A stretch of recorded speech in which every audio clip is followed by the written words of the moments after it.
Hello everyone and welcome to Tiresome. Today, I'm making the Scimitar worse.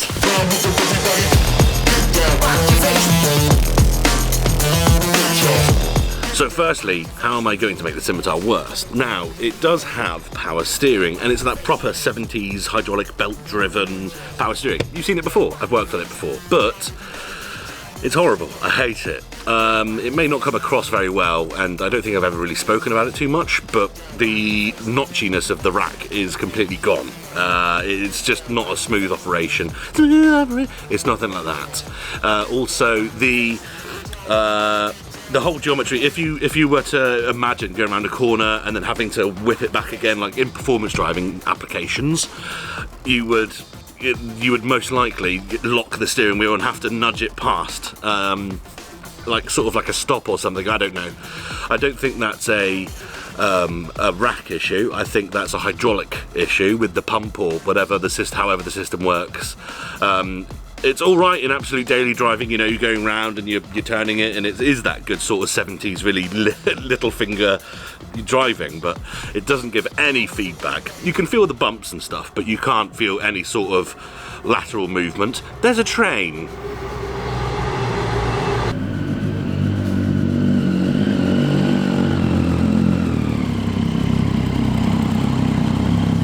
So, what I'm going to be doing to remove all of these ailments from my life is to be removing the power steering system entirely. And no, I'm not replacing it. I'm going to be installing a manual steering rack. Now, when I mentioned this idea firstly, years ago in the Scimitar forum, I was met by many people saying, why would you ever do that? The steering's so heavy, blah, blah, blah, you're not going to like it, what are you doing? You're going to want to kill yourself. And I'm going to ignore that. I have driven cars, quite a lot of cars that have manual steering. These were offered out of the factory with manual steering. So, I mean, it's not going to be impossible to drive, it would just be more difficult. And don't dry steer cars. I mean, if that's a thing, like if you're like dry steering your manual steering car and you're like, ooh, stay stationary, just turning it around. Why is it so heavy all the time? Then just put a bit of rolling into it as well and you'll be fine. I understand that is going to be one of the trade-offs though. Those parking and small manoeuvres are going to be more difficult, that's a fact. But what is going to be better are these three things. Firstly, less parasitic drain on the engine, right? It's not going to have to be spinning that pulley and then, you know, to actually spin the wheels. That's going to be off. It's going to be a weight off its shoulders. The other thing is I'm going to have much more steering feel, both through the wheel, as in through the bumps and everything, but also more feedback as well when I'm doing performance and spirited driving. The other thing is it's going to make the engine bay look a lot nicer without the hoses going there, mine are all damaged anyway.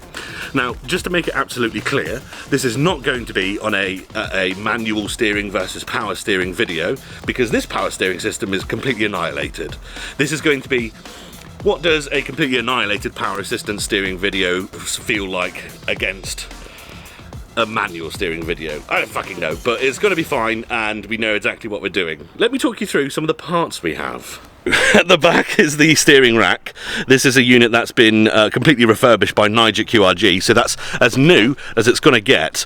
It actually is an Austin Princess steering rack, but upside down. This is a UJ for the steering rack. That will become evident, don't you worry. We've got lock stops here. Don't know, never used them. Don't know if they're even on the car. I don't think so, because mine will go beyond full lock. Trunnion seals, new trunnions. They've got two trunnion kits, one for each side, two new ball joints and a bolt kit that came with the actual steering rack itself. I don't know where it goes. There are already bolts in this, so I assume that those attach that to the car or something. I don't know. We'll figure this all out momentarily, but firstly we're going to have to get all of the old stuff off, aren't we, Ken? Here's the old system. That is the pulley, blah, blah, blah. You've seen all that. And down here is the steering rack. And all these tubes are all related. This is the repair that I did one day. That was, how long ago was that? That was on that day when we did the recording for that, what, 2 years ago maybe? 2 years, yeah. That's just PVC tape as well, by the way, for electricians. And actually, I don't know if this is still going to be the case, but last time I worked on this with Josh even. If I move the wheel, you should be able to see the radiator move. It's nowhere near as bad as it was, but it's all just moving down in there. So yeah, we're getting this absolute death trap out, and it's gonna make the car feel so much better, especially once it's aligned as well, and more confidence inspiring in the corners. And actually, when I'm on road trips and stuff, I shouldn't have to think constantly on the highway and doing all these little adjustments to keep it going straight. And on the track, of course, I should be able to wang it wherever I want. So first step is for artificial insemination, isn't it, Ken? Favourite. Yeah. Well, actually, you've got 3 children. Oh no. Oh, back in again. Was the doctor agree with one? Yeah. What the fuck is... I'm going to get a bottle for you to put it in, Yeah. so to speak. Fill me up, babes. Oh no, cream pie.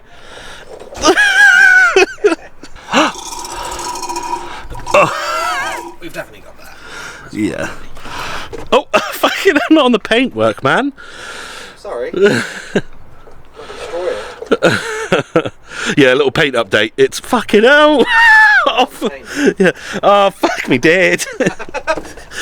The paint's really not doing that well.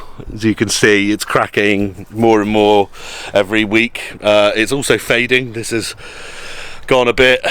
So, you're looking forward to the paint videos next year, everyone? Oh look, 3 bolts later, and it's loosey-goosey. We literally just took the 3 off the bracket this time. We haven't separated the bracket from it. And what we're going to do is actually just cut these pipes, because as one's already gone anyway, no one would want to reuse that. The other one is also original to the car, so that one's got no life left on it. And the only reason why I'm opting to cut these rather than take them off is because, well, the aforementioned, but also I know from practice that when you remove them from the back, it fucking gushes out from absolutely everywhere. So I think the best case scenario is going to be cut them, and then we can just take it out really quickly and hopefully keep the pipes face up, and that'll be that. So let's have a go.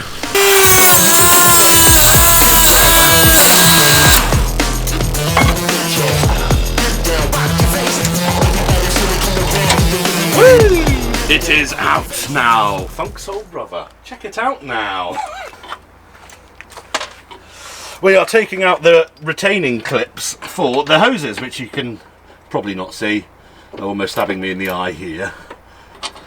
Right, good. Professional. Weight reduction. It might be do the bolt on this side now and then do the other one from underneath. Yeah, I actually think Compromise. we're both right. Ah! Time for a bit of elevation. There it is. Oh, what's falling on me? No, stop it. Beauty. Down slowly. This slower? That was nice and slow, yeah. Is it down, is it? Yeah. Yeah.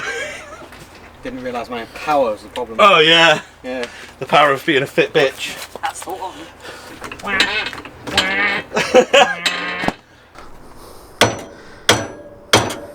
By the way, you shouldn't do this if you want to reuse the ball joints. This professional job though.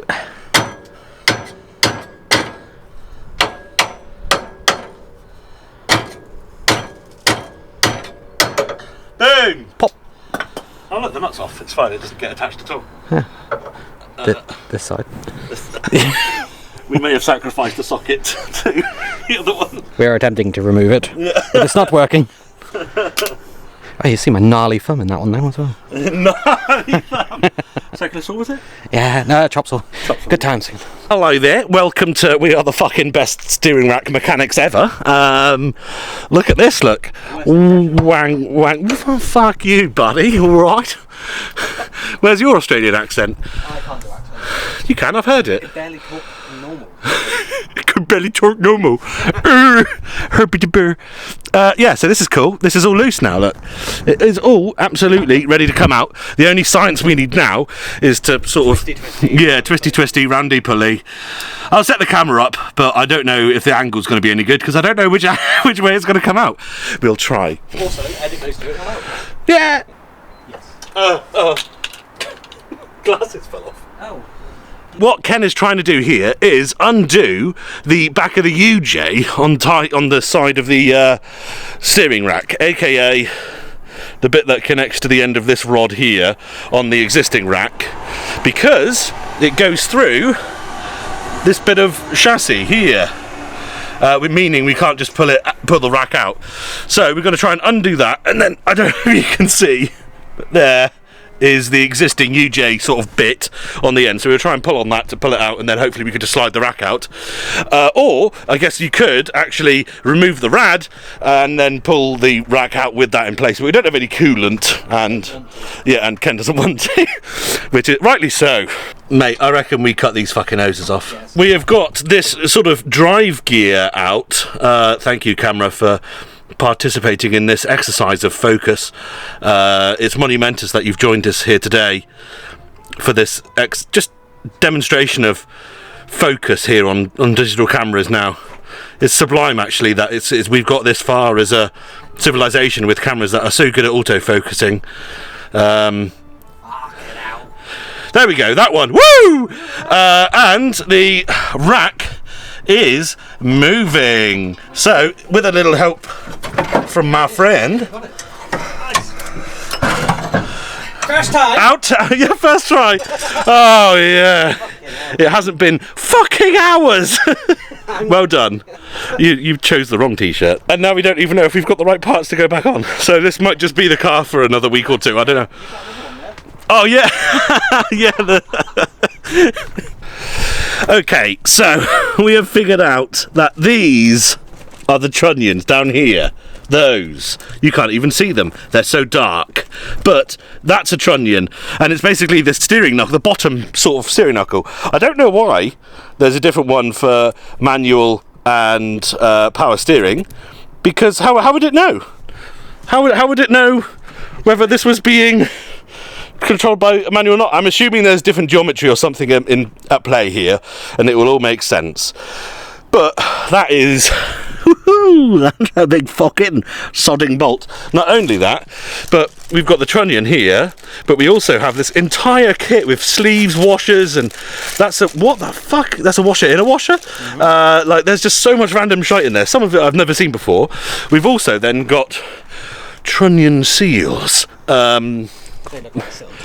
They look like they go somewhere near a trunnion, probably. But I guess what we're going to have to do is just take this apart and hope that what we find mirrors that. What we're going to do, because we're running out of time now, it is 2:10 and you got you until 4, so we're going to have a race. Tim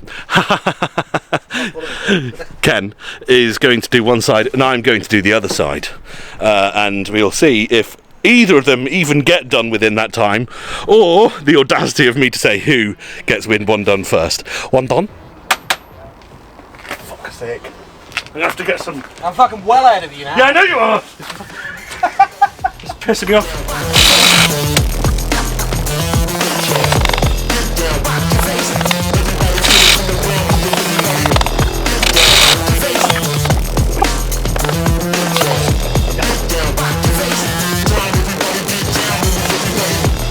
This is why you buy a bike.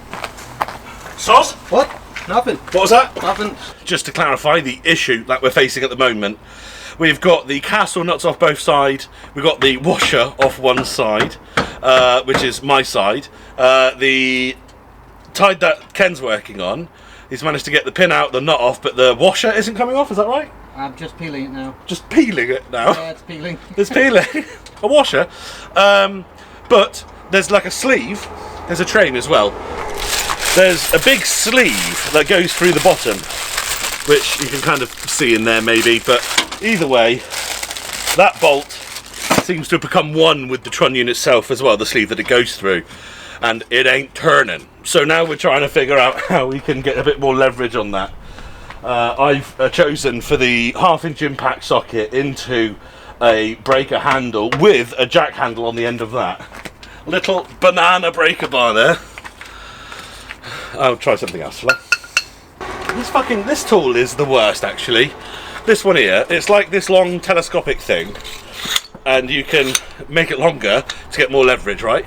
But the angle of this means that if you're trying to pull, it actually wants to like sort of come off and round it. There we go. Kel? What? Can I have that impact? The impact? Yes. No, I'm setting things on fire, you bastard. I'm a bit busy. Let me do it quieter. Hey, listen. I will not. Can you... Can you bring that fucking hammer over here, please? Hammer, are you? Yeah, can you bring a fucking hammer over? Oh, Come on, bring it over. Over here. Oh, over there. Can you bring the hammer over?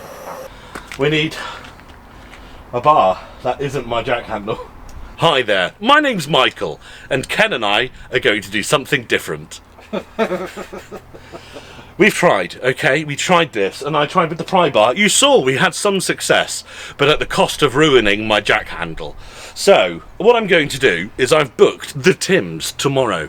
So you'll see that coming up very shortly, where I'm going to send them a message today to say, hi guys, if you've got anything like this but stronger, because I know Supra Tim has an endless amount of scrap and pipes and tools that may be able to assist this situation. So there's no point Ken and I bashing our heads against the wall trying to figure out how to do this when I can just get those guys to hopefully bring a tool that can help with us that tomorrow. Boom, those will come off and the trunnions will pop on.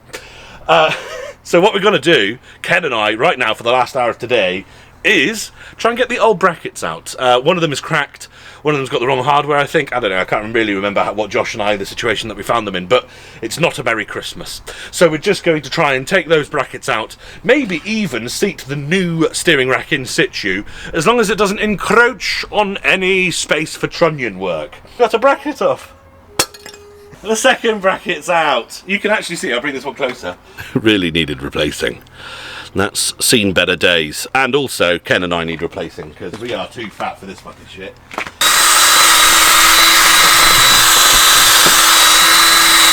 Look at this, look! Move your hand out of the way. We're cleaning the plinths that they go on. Isn't that lovely? So they go on there. You see those three holes? Well, those three holes go along with this. These three holes. And Nigel's marked them which side they go on. And these have got captive nuts. And Nigel's provided us with new ones for them. And those are the ones that put the steering rack in place. So that's really good. Look at this fucking beached whale. My arse is out. Head and alternator combo. It's good. Look at this. Ken's put the mat for lying on the floor on the fucking car. This is revolutionary. Not only that, but bracket number one, dangerously close to being in. As you can see, he's just knocking everything in here. He has achieved full position at this point. My wife's a lucky lady. Yeah, wife's a lucky lady. So this is end of day one of the steering whack swap. All we've done today is break the car, effectively. It was absolutely fine before we drove in, apart from the minor issues like notches and things like that, and little belt squeals and things. But let me give you a little overview. The brackets, the new ones, are in. You can't see them until... Fucking stop fogging everything up. Literally creeped into shot and then went... Shit-fake car. You shit-fake bastard. So you can see two silver bolts down there.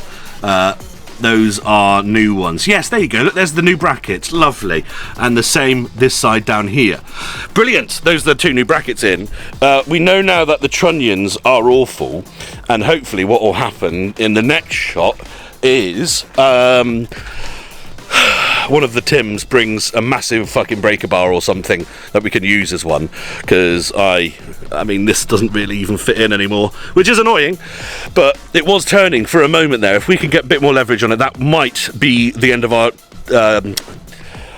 trunnion woes. That being said, the brackets are all in, which I'm really happy with. The new steering rack is just behind Ken's feet there, and I'm really looking forward to that going in. Hopefully tomorrow, which will be a few seconds away for you guys, we get it back on the road, because at the moment all we've done is completely fucking break it. Fog machine. Good day, everyone. It is the next day indeed. Ken is still here. I know. Ken went away on his little motorbike jaunt and came back to join. How lovely. Developments. I'm going to walk away from Ken because he's just doing that. But I posted on the forum last night on the Scimitar Facebook page about the best way to do this job, get that bolt out, the one that sort of got us stuck at the moment. And I was greeted with a lot of people saying, why the hell would you want to get rid of your power steering and switch to the lesser manual steering? I knew it was going to be the case. I had it years ago when I posted about it, and people just saying it's a bad idea, full stop, what are you doing? I also had people saying that I would need the arms as well as trunnions to change over, which is weird. Not all people said that, but some people did say that. On account of Nige from QRG didn't mention it, and I mean, I just asked him for everything I need to convert this to manual steering, and this is what he sent me, so I trust that process. There might be some geometry differences between the arms and such, and I think they're things that can be tuned out, you know, by the adjustments on the actual steering linkages, the end rods, so I think we should be okay, largely. What we're doing at the moment is Supra Tim is actually with us today, and he has nipped back home because he's going to get his SDS. We've cut the bolts off on the ends, or the actual head of the bolts, and now we're trying to splay the arms and the trunnions out with all those plasticky washers and shit, things like this. We've tried a lot of stuff. And we got the passenger side one really loose, and with enough just hammering it back and forth using an impact extension as sort of like a press to go through it, I reckon that would actually work. Ken is working on getting his side to the same state because Tim has gone to get an SDS. For those of you who have been viewing for quite a while may remember when I snapped my gear lever and I had to get the old gear lever off of the sort of shifter linkage, and it had this pressed pin in there and couldn't get it out for the life of us. Me and my dad were trying for ages, and then we tried with the SDS and it just came out like butter.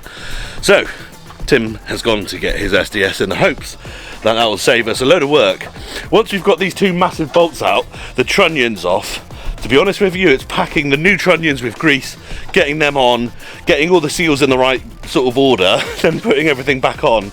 I mean, to be fair, it's not impossible that we finish this today, but yeah, Ken just said it probably won't happen, and he's not wrong. It's a pain in the arse. There's a lot against us, mainly, chief amongst which is that we've never done this before and we don't know what we're doing, as always. These are not instructional videos. Look at what Ken did! He got the bloody bolt out in two bits there. You can see there's a bit there and a bit there.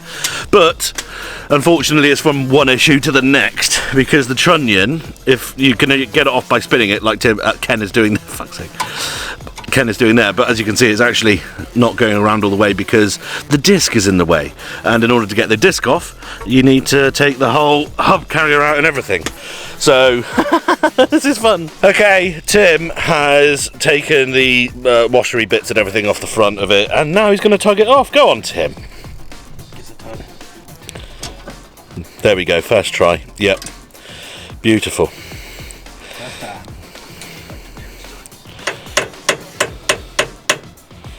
Oh. Putting the bolt hole, the castle nut on there just to preserve the other bolt. Stop it from mushrooming, you know. Oh. Oh yeah.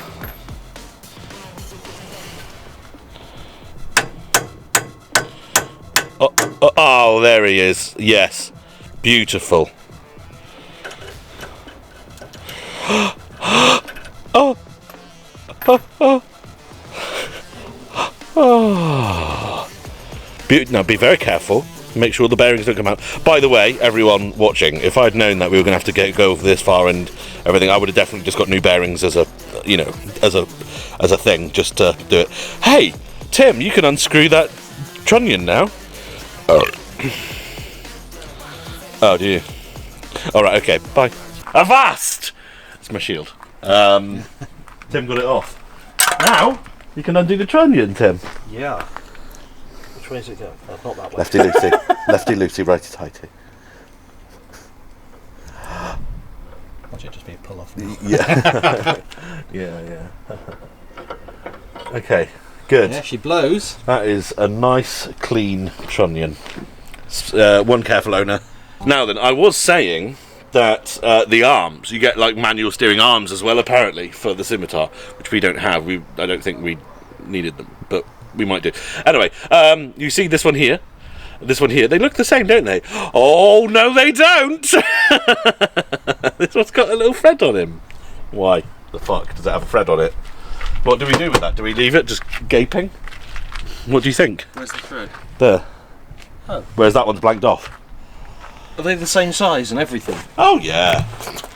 Why are we changing them then? This is what we said yesterday. Yeah. But we best had, I think. Oh, they are different geometry. Yeah. Are they? Oh, one's a left and one... No, you're right. So they are different geometry. Oh, that's right.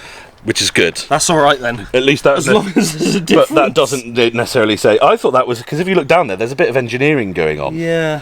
I thought it might have been like a grease nipple or something. But then Ken rightly pointed out there's no way for the grease to get into there anyway. No. So And yes, that does need to be packed with some grease. Yeah. yeah. Yeah. Don't fucking know. What are we going to do? Just put it on and send it.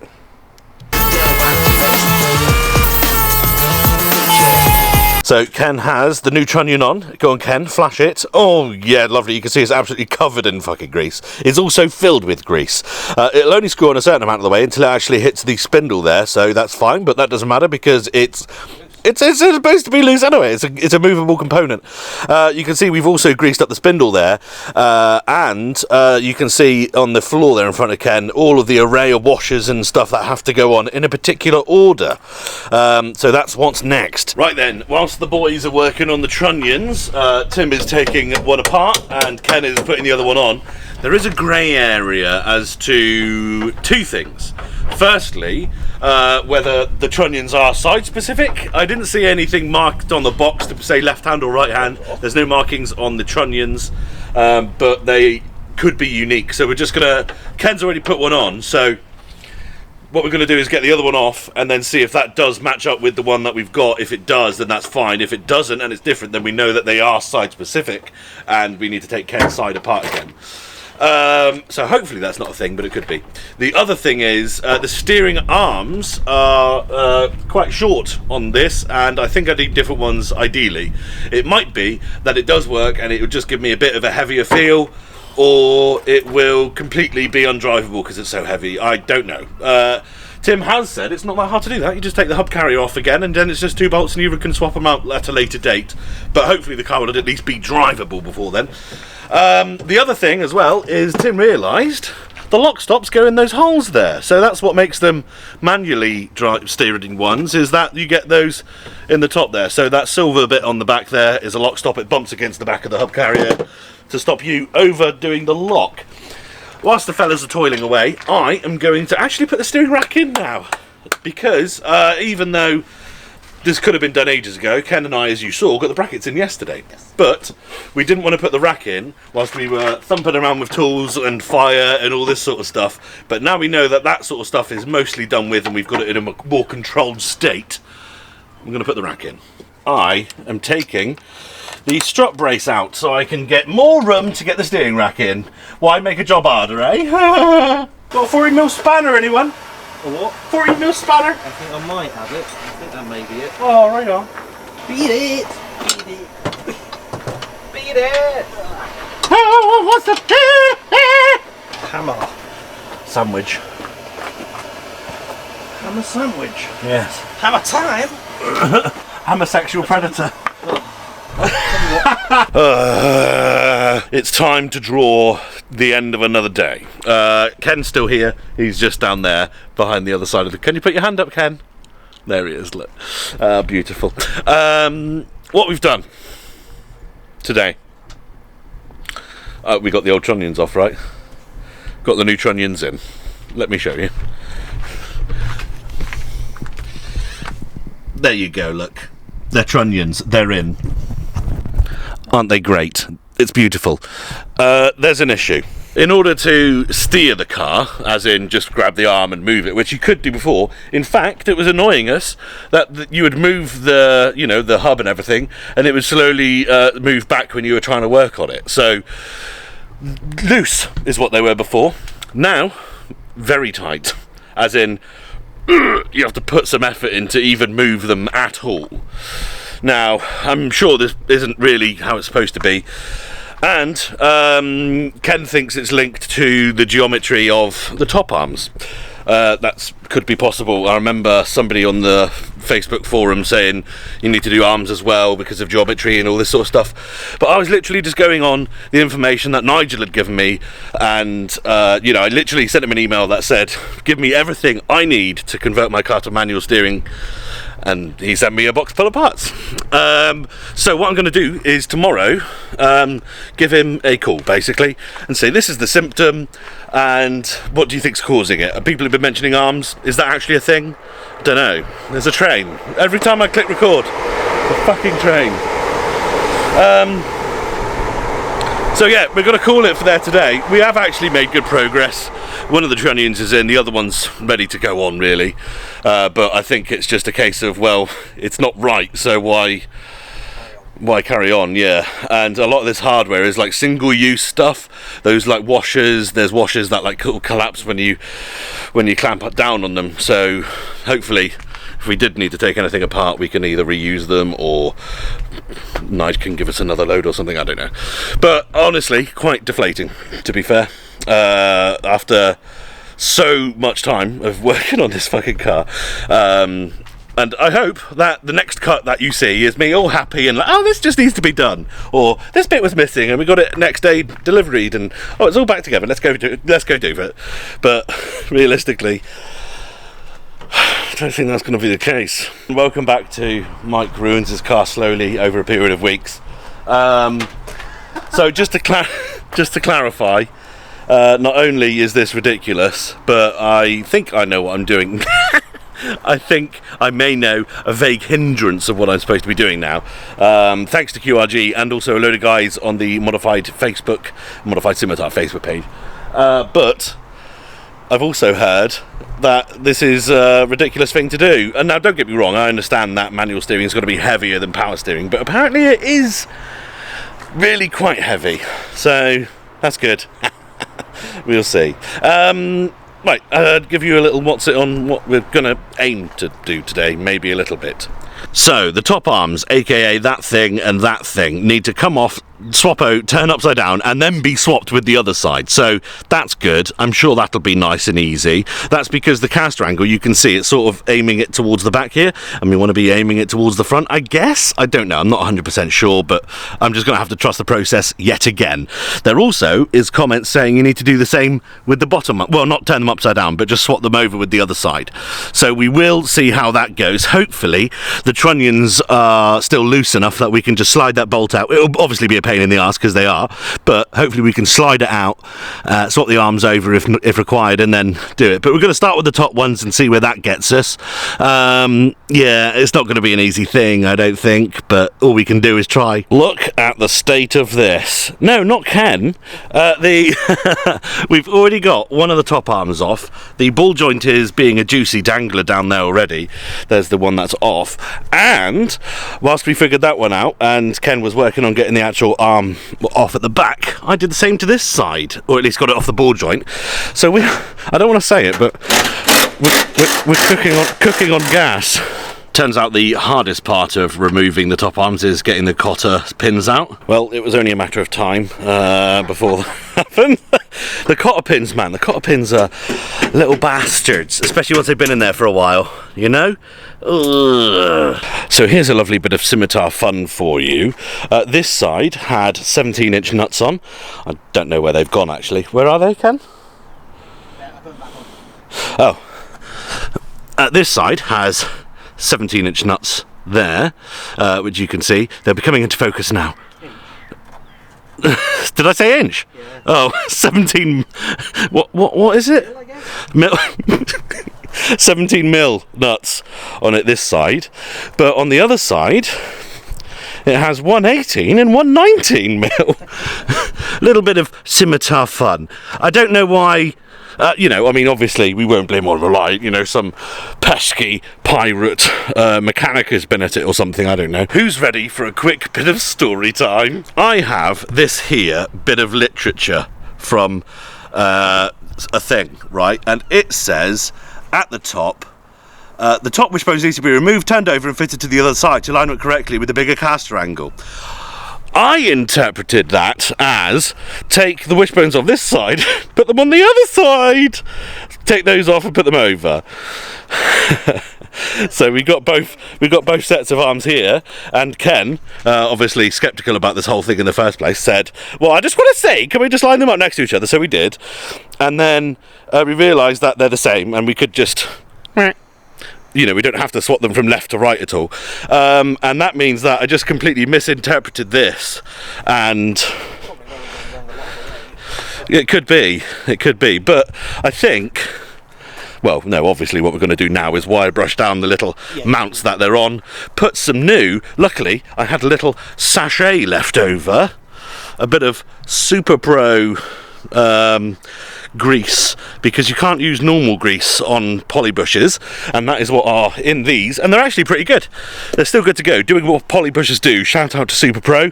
But we're going to brush them down, the spindles that they go on, swap them over, put them back on, and then see if this side still locks up or not. If it does, then that's not really that good, but we do still, actually, with that in mind, shall I read what the other bit says? The lower wishbone mounting brackets need to be taken off and swapped left to right to alter the position of the lower wishbone. So this is the same. See, that to me sounds like we've got to swap on this side and that side.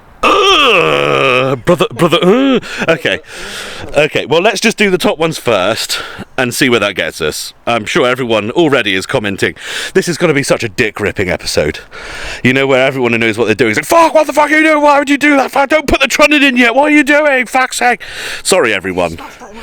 Yeah, exactly, yeah. Don't reuse a cotter pin. Right,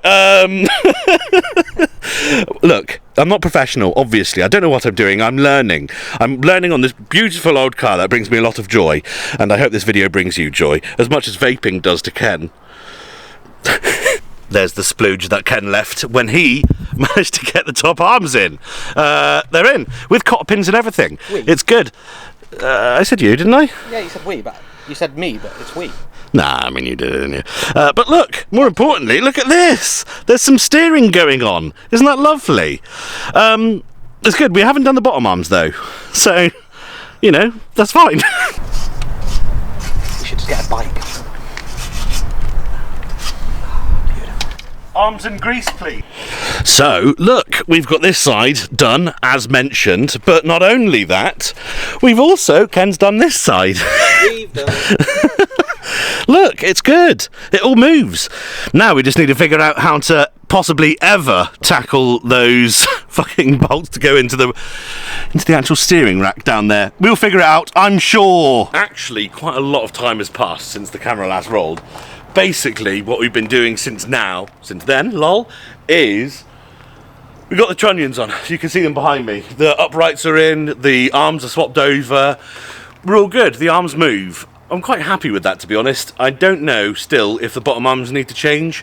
I guess we'll find that out if the car steering centres or not, because that will tell us whether the caster's off or not. Also, you guys in the comments down below can let me know too.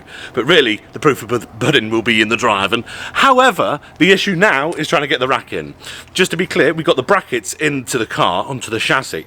Now we're trying to get the rack attached to the brackets. And there's these nuts underneath that are just horrendously difficult to get to. We've tried a few different things. I think if we had a 1/4 inch universal joint, might be doable, but it's just something I don't have. So the rad has to come out, which is what we're going to do now. But I'm going to try and preserve some coolant. I splashed myself in the face, not on purpose, promise. I'm going to try and actually capture some coolant, because we've only got 1 litre spare. I'm taking the bottom hose off, because the thought is that that will be the best place to drain it from, you know, the bottom, gravity and all that.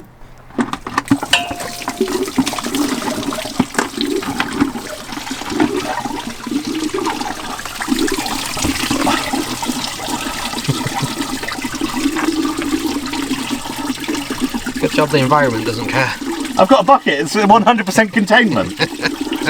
What we're doing, we're taking the...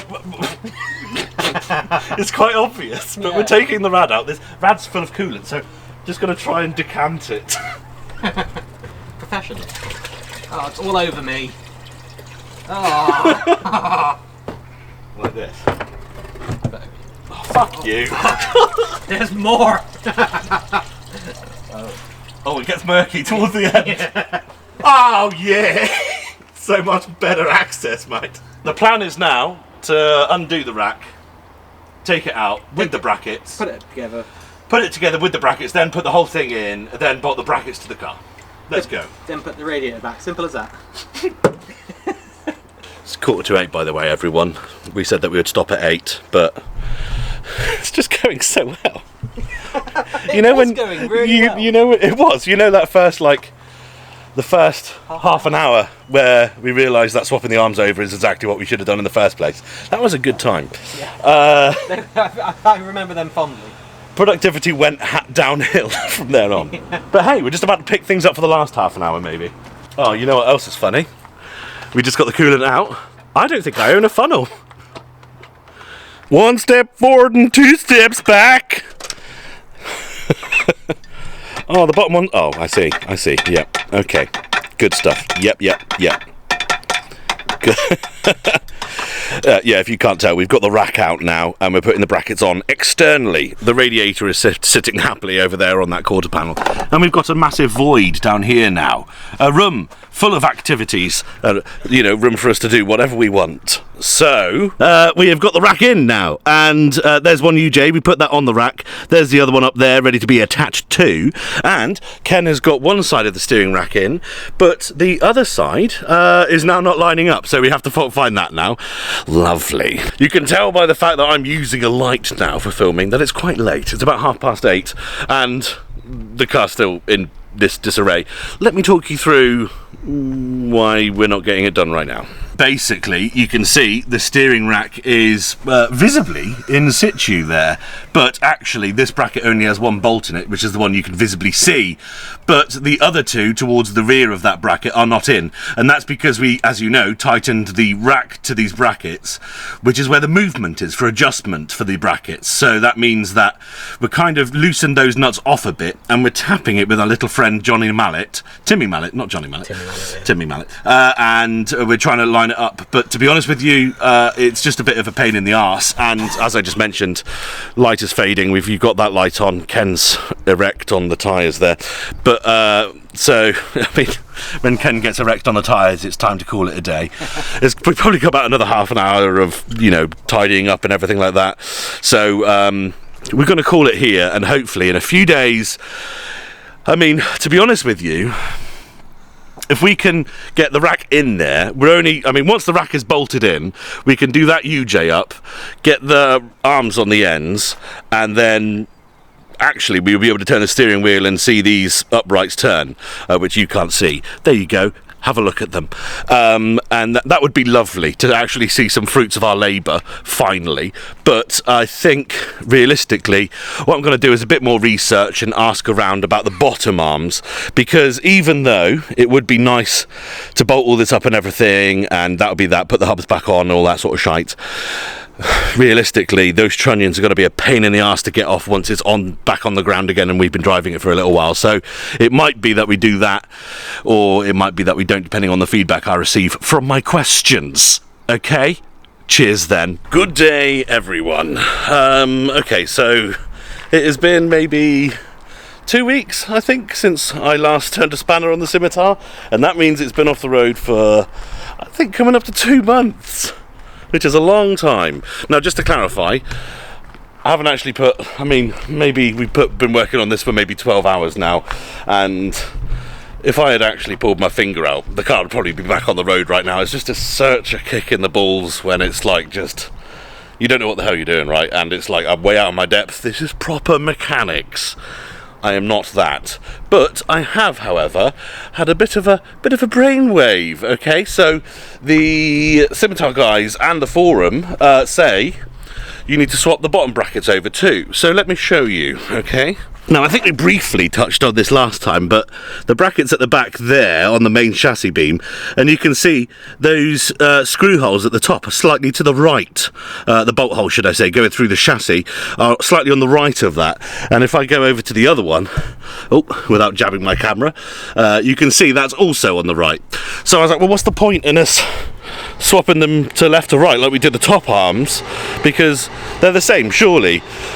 So I looked at the other side, and they are, I don't know if you could see, but they're the same as well, right? So the bolts are to the back of those little mounts. So I was like, what's the point? So I thought, well, unless we have to actually swap them left to right this time, and instead of left to right in their position, this time it actually does mean left to right as in sides of the car. So I looked it up, and I looked on QRG, and they actually are that.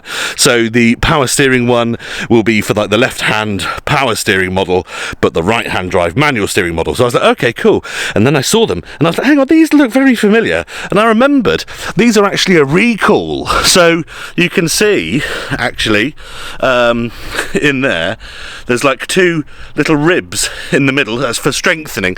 Well, that didn't work, and they cracked. And ages ago, Reliant recalled it. Obviously, they're not a company anymore. They're probably not going to be doing any work on the car with regards to any sort of warranty or anything like that. But I did buy some replacements from QRG, and as you can see, I fogged them in red because I've got loads of red because of the Supra, and the Supra's not even going to be that colour anymore, so I didn't want the bare metal parts going straight on the car, so I thought I'd just fog them in something. But you can see, well, I don't know if you can, but it's just a slightly more robust design, and indeed, if I put them next to each other, you can see, fuck, that's my paint job ruined. That one there, and that one there. So you can see two have the holes on the left, and two have the bolts on the right. So all we need to do is swap them over. So instead of the bolts sort of favouring the rear of the car, the bolts are going to favour the front of the car. And yeah, of course we've got the new ones, so that's great. We'll just wait for them to dry, then we can whack those on. I say whack, this is not going to be easy. Apart from that, we've got to get the actual steering rack in, which is just down there. We just got to keep tapping this right mount until it lines up perfectly, and then we can get the other bolts in, and that'll be secure. Then get the steering linkage done again, put the radiator back in, and put the coolant back in. And then, even after all that, which is probably, hopefully, what we're going to get done today. I say we, because Ken should be arriving very shortly. But this is that's a lot of work for just a few hours. But we then still need to get the tie rods on and make sure they actually locate up to the actual upright here to turn the car. And also we then need to get all the hub assemblies back on, and the brake calipers, discs, and all that sort of guff. And then obviously the wheels, but oh, and it needs some sort of alignment, because I assume, I mean, obviously it's going to be completely out of line, but we're going to have to, I don't know, do a bit of string theory maybe, and pull a bit of string down the side of the rear wheels and match them up to the front to see whether they're straight or not. I think at least for right now, and then down the line we can get a proper alignment done once a couple of other suspension bits have been done, eh?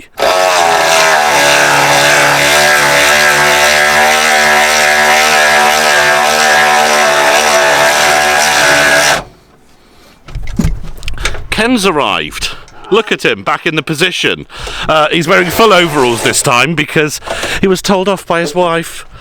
Probably just as well though. I am actually sporting my lovely Ed the Penguin t-shirt. You can get yours at edthepenguin.com, or whatever his website is. Seriously though, Ed Trotz is a very good friend of mine, and you should head to his website and buy a t-shirt as well. But I probably made a faux pas in wearing it to do this. But it's a black t-shirt, it'll probably be fine. Anyway, look at this. I got the old one out and the new red one is in. Beautiful. The arm is out that side as well.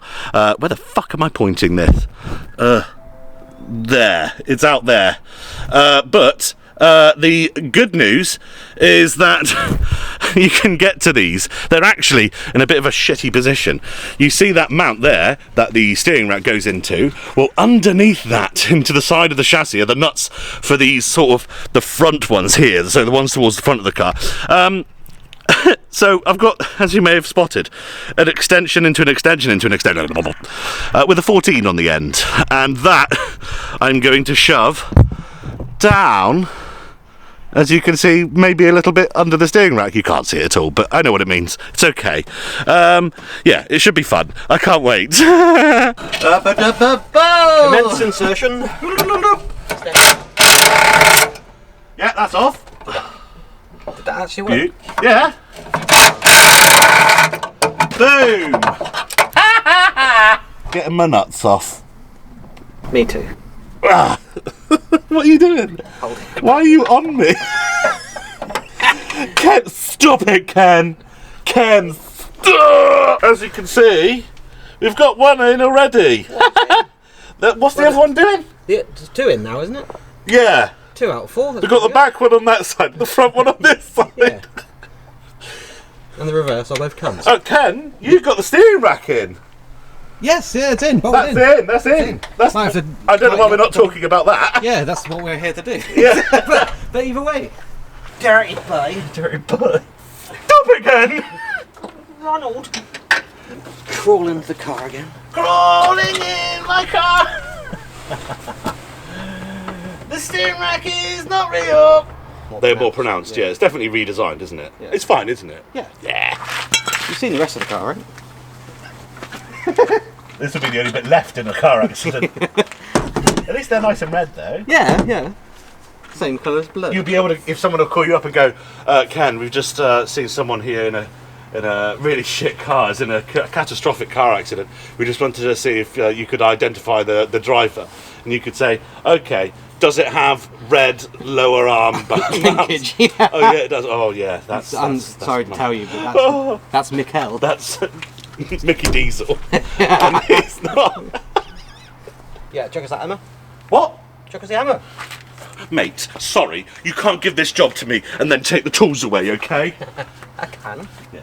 Okay, so as Ken fiddles to get the bolts on, or the nuts, should I say, onto the final lower arm brackets. The red brackets are in.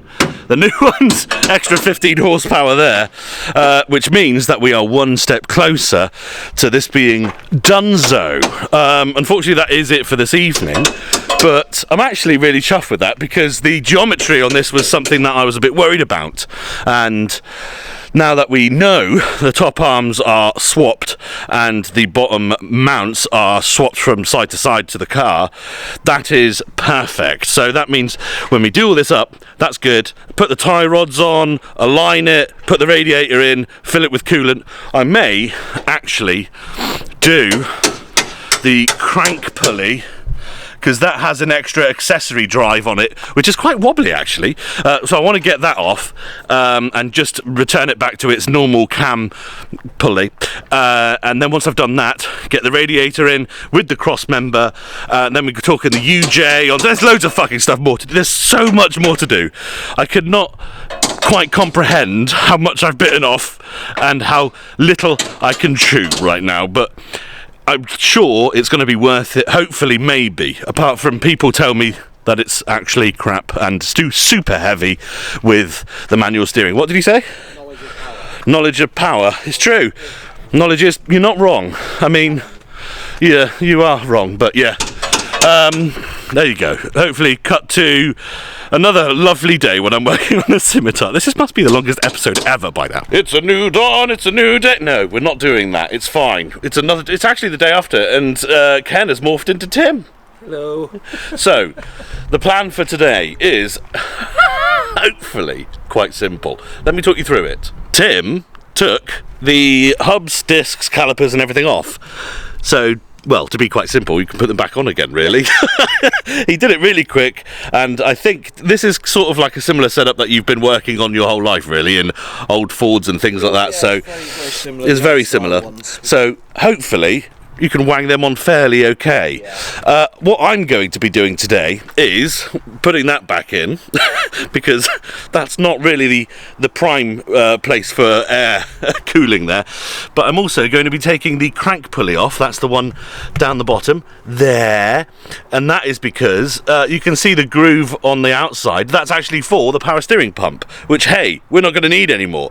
So I'm going to take that whole pulley off at the bottom there, get that extra pulley off the end of the crank pulley, which will involve me sort of, you know, loosening the alternator off, taking the belt off. You can see I've already got the impact lined up with the socket on there to get it off, so that should be okay. Well, we'll see. And then once that's done, I'm going to seat the radiator in, put all the hoses on, then bolt the radiator in. And then once that's done, I've got the fluids here. So on the right is the bucket of all the fluid we took out, and on the left is what I have left of the coolant to go in, which probably won't be enough to fill the car, but this is pre-mixed coolant by Penrite, and it is actually safe to mix with water. So as long as we get a majority of this in, we can top it off with water, and then maybe before summer next year I'll do a full coolant flush again and top it up with the good stuff. But it's coming up to, well, what's the date?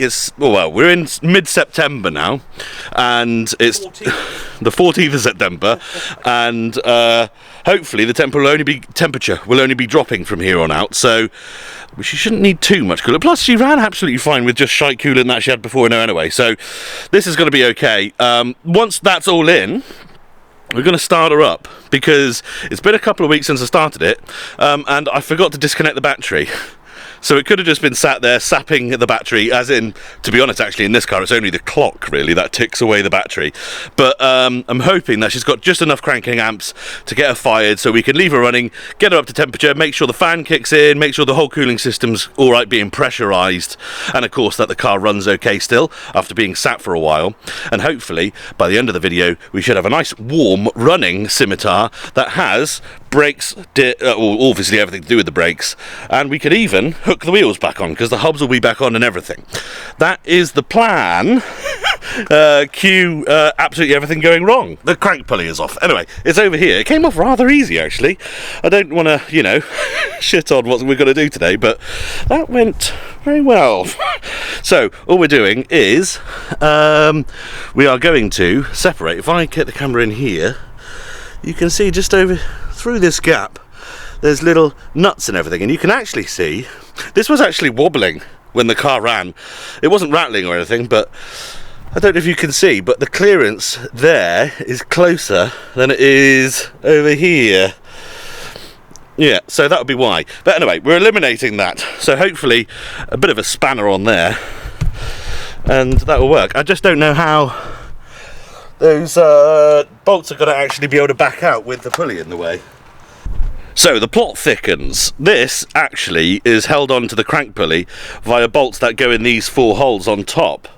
But as you can see, there's no bolts in it, which would explain why it was wobbly. And Tim thinks the best case for this is probably to put it back on the engine and then just get a pry bar in there and see if I can jimmy it off whilst it's in situ. But that would explain that. And actually, that's my fault, I think, because I think I remember taking those off last time before I took the centre crank bolt out, because I thought that's how it attached to the crank. Wrongly, I know, and I've learnt a lot since then, but that's just as well that didn't fly off in, you know, whilst I was driving. Never mind. We live and we learn.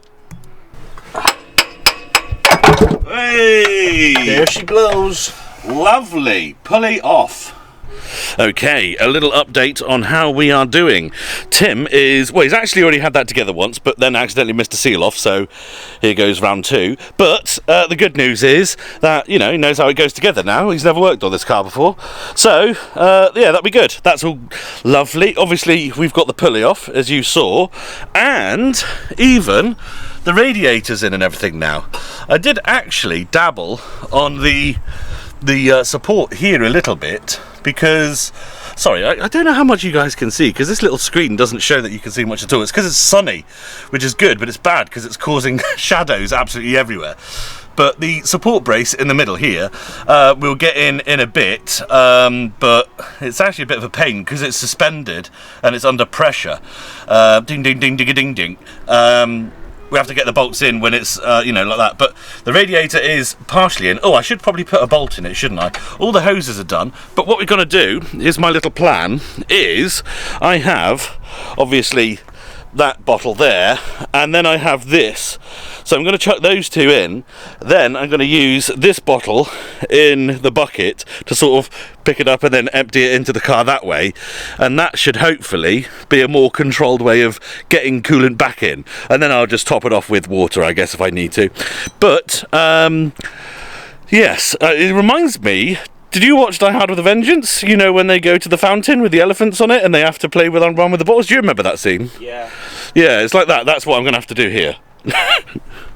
Okay, so I think what we're going to do now is try and start it. Yeah. Yeah, see if it's got enough charge to start, and also check it's in neutral, because that would be fun. Well, we've got a fuel pump. Yeah. Fuel. Just may change its noise. Yeah, that's not good. No. Not even. Oh, I haven't got my starter pack. Not even enough to try. No. Third car, everyone. This is the third car now. So we tried the C-Max, and that has, it's like a Mark 1 C-Max, so it has the key and the bonnet thing. Turns out that doesn't work. Tim's lovely Mercedes, the battery's on the wrong side, so the cables are a bit far away. It's just going to be a bit easier to use Tim's mum's car. A Nissan Juke? No, Nissan Note. Note. Nissan Joke, I guess, also appropriate. As Tim battles with his flaps. Right, let's see if the Scimitar starts now. Yeah, you get that one started. Cranking.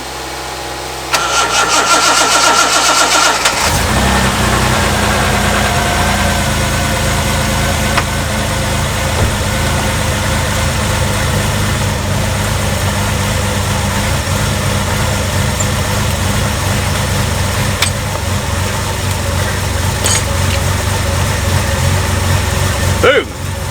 We have Scimitarage.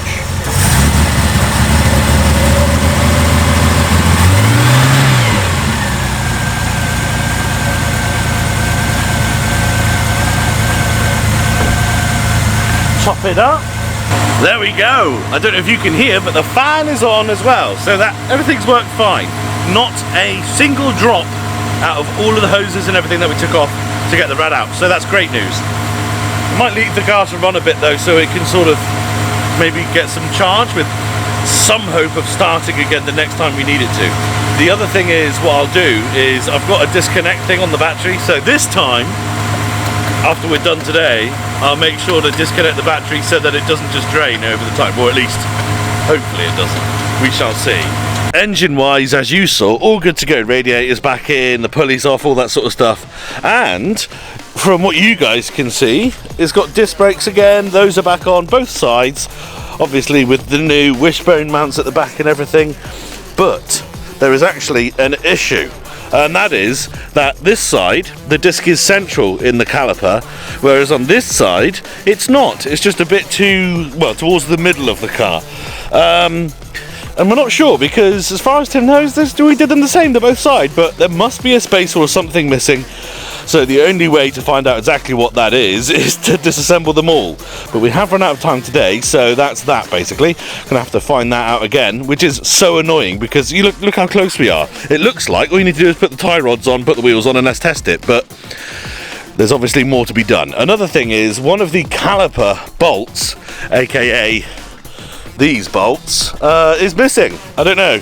It is actually a bit of a weird, stubby, like really thick bolt with sort of like a weird end on it. So it might be possible that me or someone mistook it for a broken bolt and binned it accidentally. But either way, well, I need to buy some more. There is a local fastening shop, so hopefully they can have that, but I don't know. It seems like such a particular bolt. Either way, the saga continues. It is a new day, and I thought I would have a go at trying some things myself. We have a new bolt already for the caliper, so that's great. Feasibly, that can go back in. We do still have to find out what the issue is with regards to the actual disc not sitting central in the caliper. I had a couple of ideas, but I have tried those couple of ideas and nothing's really working, so I'm assuming there'll have to be a spacer maybe, or something along those lines. But the Scimitar currently, I have the links on to the steering rack. I now have the steering wheel attached to the rack as well. When I turn it, there's like grinding, like it's grinding past something. I know it's got quite the UJ that goes to the steering wheel. It's quite a close clearance to the exhaust manifold on the driver's side. But when I look at it, I can't see that that's an issue. But it's going to be one of those things that's going to take, you know, at least two people, so that one can turn it, one can have a look at what's actually going on and see where that is catching and how we can fix that.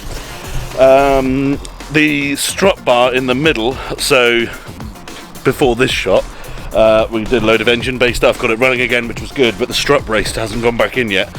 And it's really like sort of, you really have to push it in there because it's under tension, right? So when it's out, you have to, like, to try and get it back in, you have to wedge it in, but it's really in there. It's fucking kicking me in the ass. So I have asked my father and also, of course, Ken to come. So cut to them being here and helping out, and hopefully just a different perspective, maybe another pair of hands, and we can clear this up, maybe even get it going. I'll be so happy if I can drive this thing today, man. We have a Scimitar. The strut brace is in now, which is great. What we did was actually trip over the curb. What we did was actually jack up the car from the middle and then just a little, not actually off the ground, but just a little bit to take the weight off the strut towers. That went in. Thank you, Father, for that one. He's washing his hands at the moment. This hub, Father's looked at and has deemed it fine, really. I mean, you can see. No, you can't, because it won't focus because it's too close, but maybe that'll work. There we go. You can see down the bottom, maybe, the clearance is just a bit to one side than the other, and that's then revealed a bit of a shinier part of the piston, meaning that it hasn't done that before. But in reality, it doesn't make any difference. The pistons are massive and it's still going to put equal pressure on the thing. Look, a father has been discovered. Are you flashing? You got your torch on. So that is that issue sort of solved, shall we say. The strut brace in. Now Ken is working on the final issue, which is the steering linkage, if you like. Well, that's exactly what it is. The UJ was actually sort of scraping a little bit on the exhaust manifold, and it looks like that the adapter plate in there, which I think is supposed to be like a rubbery bushing, has been changed out for what looks like a scrap of metal that's been bent into shape of some description. So I tried actually with a flap disc going round that and taking some off the sides of it to see if that would give it enough clearance, but it didn't.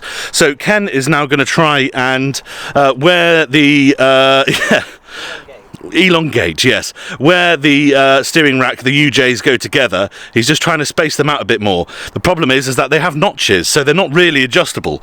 So what we're doing is creating our own notches in the hopes that adding a bit more kink to that UJ down there where you can see Ken's hand, that will then be further away from the exhaust manifold, hopefully. We shall see in a moment, but assuming that that works, we can do that, and we can get the other caliper on, which actually should be fine, because this one does go together absolutely fine. Then we should be able to drop it, try and start it, and actually try and drive it. Unfortunately, Father's off now, though. Bye, Father. Bye. Are you? Okay. Yes. Phi Bartha. Phi Bartha. So, as you can see there, we have actually tried pretty much everything we can. Whether it's a bolt, whether it's the actual UJ, whether it's that little metal plate, something is always scraping on exactly the same side of that exhaust manifold. So, we're going to do what Roadkill would do in this situation. Just going to put a little dent in it. These are actually supposed to be stainless ones, but as you can see, they have actually got some corrosion on them. So I'm hoping that it's a low enough grade of stainless steel to actually not just shatter and will actually allow some manipulation. But to be honest with you, I'd rather put a couple of dinks in that. It's been proven before. Putting a little dent in a manifold is not going to change any power or anything like that. It's just, unfortunately, this is going to be the easiest way. But once we've done this and then got that caliper on, we could be driving! Ladies and gentlemen, what you are looking at, if Ken gives it a little spinny spin, is us actually taking that whole like mid plate out of this and just putting both UJs, if you like, together. It clears. There is no need to hammer the exhaust manifold, so I'm quite happy about that. It's a bit baggy at the moment because of course we've just tested it a little bit. You see that hole there at the bottom, this one here, that one we are going to have to drill a little bit through just to modify this output shaft from the manual steering rack. But apart from that, this is just going to be, and a couple of longer bolts, you know, to go in through either side there. But really, that is probably going to work maybe a little bit. So, cut to this having some bolts in it. Oh, it's very late now. It's completely dark. We can't see what we're doing. The good news is, though, the caliper's on, the hubs are on, the steering fucking works. Literally all we need to do now is adjust it, put the wheels on and drive. But we're not going to do that now because it's too late. And we both need to spend time with our loved ones, don't we, Ken? They want to spend time with me. They I hope they don't see this. They will. Yeah. Okay, right. Cut to the next day to do some alignment-y things and then hopefully a test drive. Okay, it's another day. Lord knows how many times we've said that, but today should be maybe the final day. We get to actually see what the steering's like. We just tested the brakes and they're all fine. And the next step is going to be to undo the end links on both sides, then move the steering wheel all the way to one side, put a bit of tape on the centre, then move the wheel all the way to the other side, put a bit of tape on the centre, then straighten the wheel up where we think it should be straight, and then take the wheel off and put it on central. That's what we're going to do first. Right, I know you can't see me, but the wheel is now on central, the rack is central, everything's central. So we're gonna put the end links on now. What we're doing is, on my side, or the passenger side here for instance, it was not towed in at all. Ken's actually, by the eye, looks pretty good to go already. So what he's done is counted his threads. I found my link in to match his. We're putting the wheels on and we're going to use that as our base point. But before we put the wheels on and check that, we are going to call the police. No, we're going to just double check all the nuts and bolts and absolutely everything that we have touched during this whole process, because there's actually a high level of anxiety about the fact that we've gone through the main suspension components, the geometry, the braking system. I mean, the front brakes on this thing do over 70% of the braking force anyway, as far as I'm concerned. And, of course, the steering. So we're going to go through all that and make sure it's okay first. But we won't record it because that's not fun for anyone. So full lock, left hand down.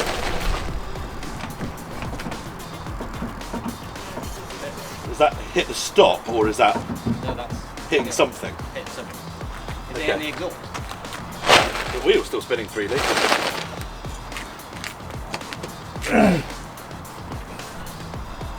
That is the stop. Oh no, sorry. It kinda is, but it's also the back plate of the brake caliper.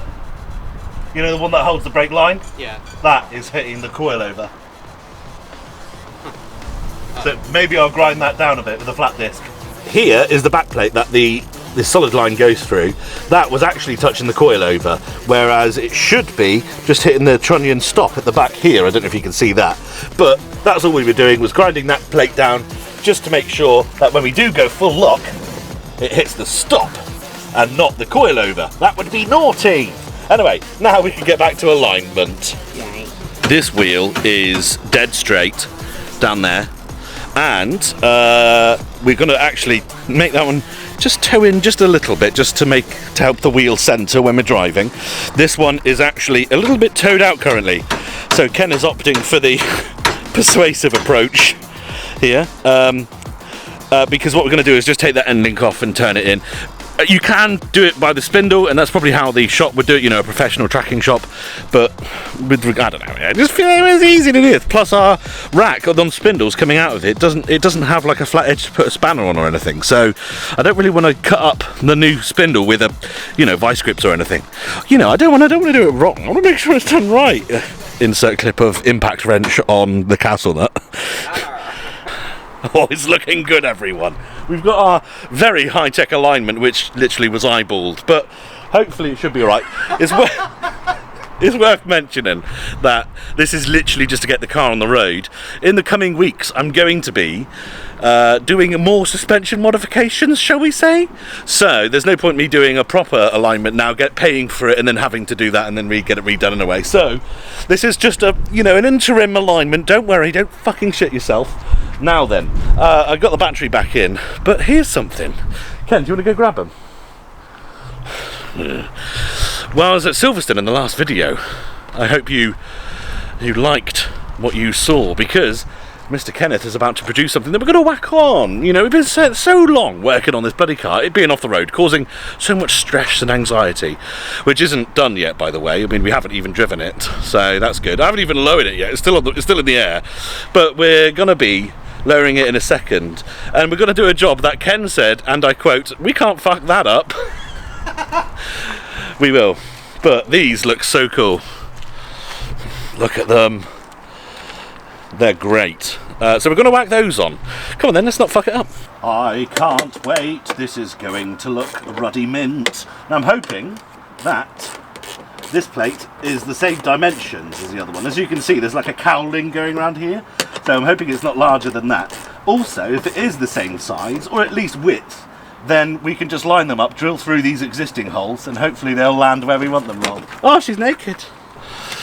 Are you ready for this? Look at that. That looks so cool, doesn't it? I'll show you the arse as well. Look at that. It's so much better. And yes, it's legal before anyone fucking says anything, alright? It's an old car. It's got old plates on it. It's fine. Don't worry about it. It's okay, guys. Calm down. Just to clarify, it was the 15th of August when I sent you the message saying, are you free this weekend, blah, blah, blah. And just for complete clarification, it's now the 19th of September. So it's over a month. To be honest, if I was more motivated, this didn't kick me in the dick, and my dad didn't not need his Scimitar, or his C-Max quite so much, then I probably could have got it done in a couple of weeks, maybe, with, you know, weather. If I knew what I knew now, I could probably do it in a weekend. But I didn't. And that's the beauty of this car, and working on old cars in general. It's all about learning. Learning. The question is though, will the car actually hold itself up? Or have we completely ruined everything? Yes is the answer. And then even after that, we'll be able to steer the fucking thing. It's going to be too heavy. Yeah. So how much was a power steering rack? Yeah. I've actually heard that people fucking hate the power steering system because when it fails, no one can repair them properly. Someone had it and in less than a year it was leaking again already. Oh, I wish I had like a mat or something. It's not even that far away. Less than a metre. Oh yeah. Hopefully it stays in one piece. Yeah, it's nowhere near yet. Oh, the wheel didn't touch the ground, so that's good. Got him. Here we go. Land. Boy? The handbrake is it on? I've no idea. Yeah, it looks on. Well, that's going to be on. That's been on for a month. That'll be right. We'll roll forward and back until it breaks. Just be prepared to catch the car if it rolls back or something shite. Yeah, sure. Ken. Yeah? Are you under the car? No. It's worse. Jack won't come out? No. No. Fucking hell. Get the camera on it. They fucking said we wouldn't fuck it up, and there we are. Straight up, fucked it up. I lowered the car down onto the new number plate. maybe some pliers and a bit of blue raw, and I can. Yeah. Let's unfuck that bit up. Yeah. We knew we were going to fuck it. We just didn't know how quickly. Within 3 minutes.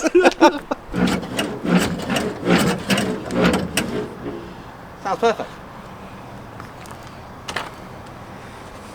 Didn't do that before. What was that noise? I think it's just the coilover's been open so long, mate. The springs are just wearing back in.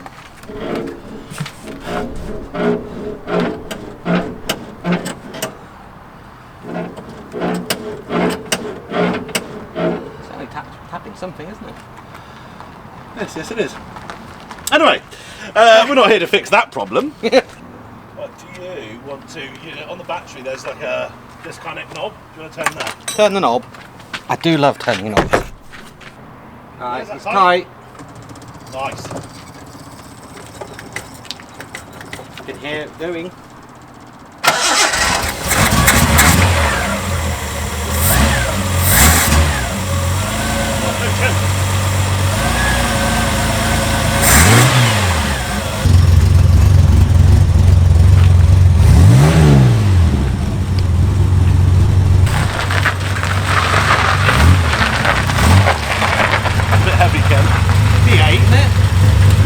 Bit heavy. What's the time? It's like 5:30, okay? So just make sure you tell the doctors. It's final resting time.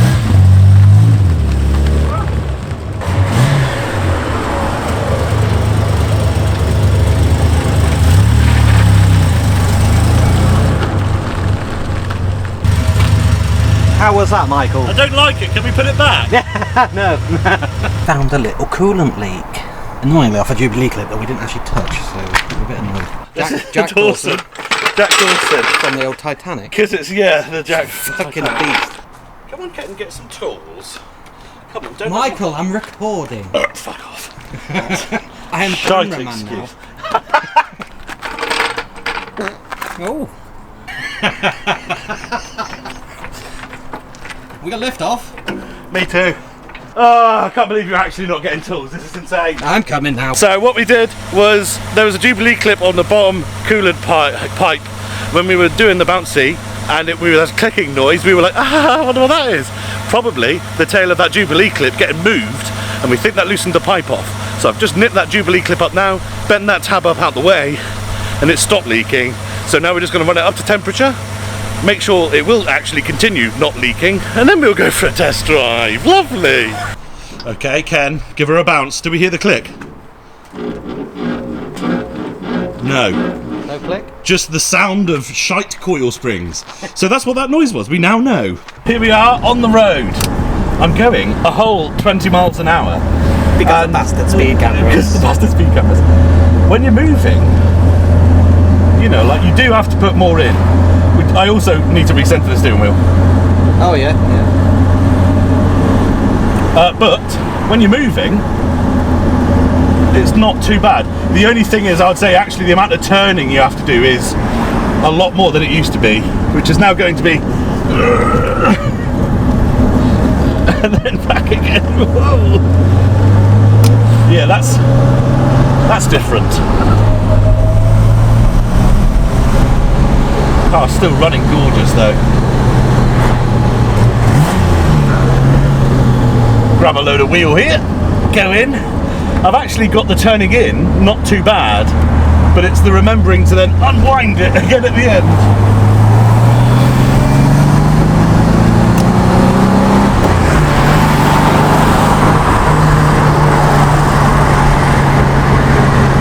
Yeah, up to 40 miles an hour now. And it still feels the same.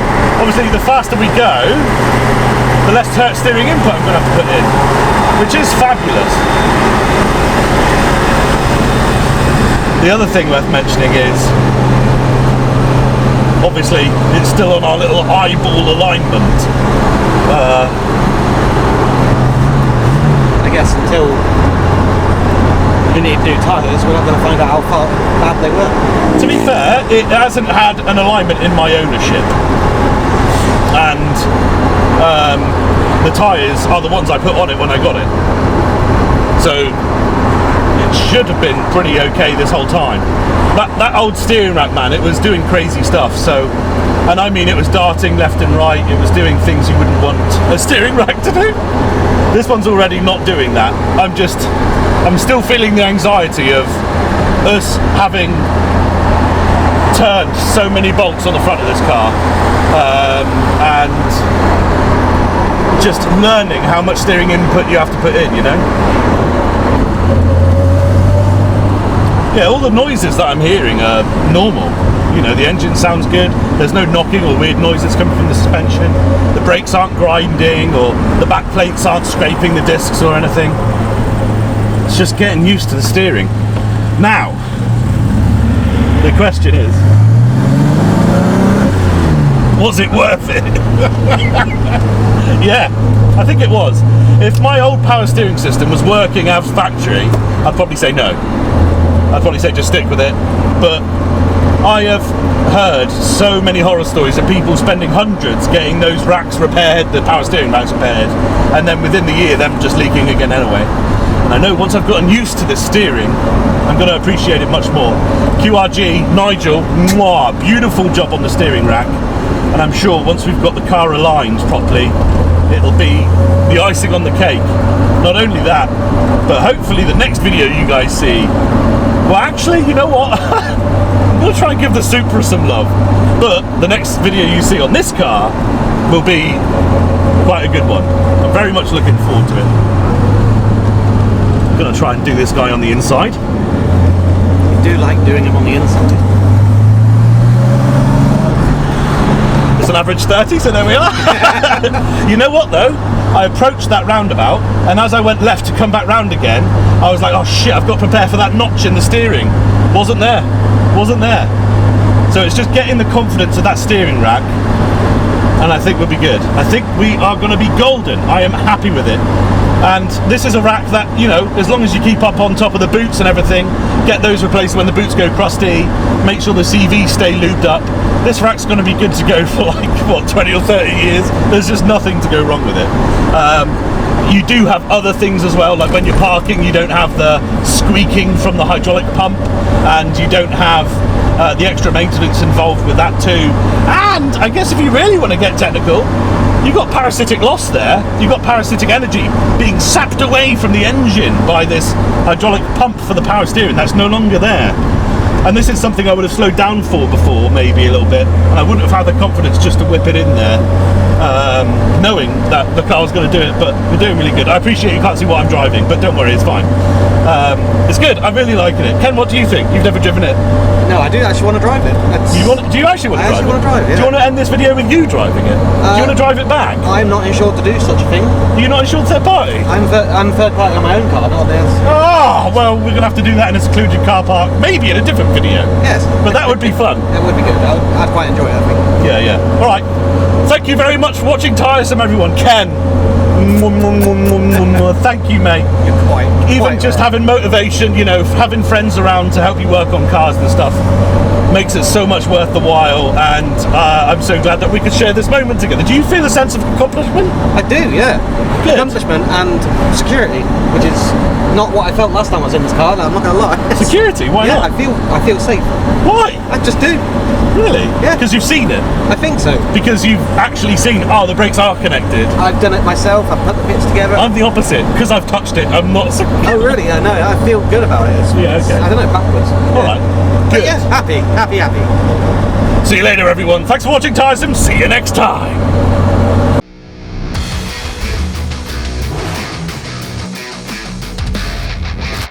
Number plates are still on.